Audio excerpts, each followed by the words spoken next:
আসসালামু আলাইকুম। সুস্থ জীবনের জন্য পুষ্টিকর খাবার প্রয়োজন। নগরকেন্দ্রিক জীবনে টাটকা শাকসবজি তো পাওয়াই যায় না। যা পাওয়া যায় তা কষ্টের টাকায় বিষ কেনার মতো। তাই আমি বাসাবাড়ির ছাদে মাটি এনে ফলের ঝুড়িতে কলমি শাকের বীজ ছড়িয়ে দিলাম। এক সপ্তাহ পর আলহামদুলিল্লাহ আমার রোপণকৃত সবগুলা কলমি শাকের বীজ অঙ্কুরিত হয়েছে। এক্ষেত্রে বলে রাখা ভালো, আমি কলমি শাকের বীজ দ্রুত অঙ্কুরিত হওয়ার জন্য পদক্ষেপ নিইনি, যার কারণে আমার প্রায় এক সপ্তাহ সময় লেগেছে।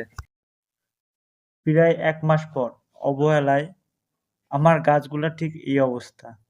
এই একটা মাস আমি খুব ব্যস্ততার সময় পার করছি, যার কারণে আমি গাছগুলাতে ঠিকমতো সময় দিতে পারিনি। ইনশাআল্লাহ পরবর্তীতে এই ভুল হবে না। আর এই ১ মাসের মধ্যবর্তী যে সময়গুলা, যে ভিডিওগুলা, এগুলো আমি কিছুই করতে পারিনি।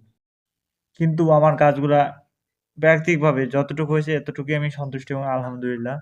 যাই হোক, এখন থেকে আমি কন্টিনিউ পানি দেওয়ার ব্যবস্থা করব। ১ সপ্তাহ পর নিয়মিত পানি ব্যতীত কোনো পরিচর্যাই করা হয়নি। আলহামদুলিল্লাহ কলমি শাকগুলা পরিপুষ্ট।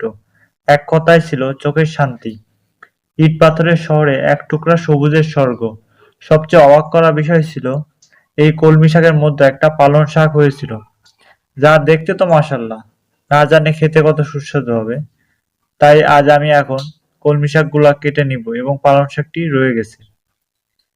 আপনারা যারা এই ভিডিওটি দেখলেন, তারা হয়তো ২ মিনিটে শেষ করে দিয়েছেন।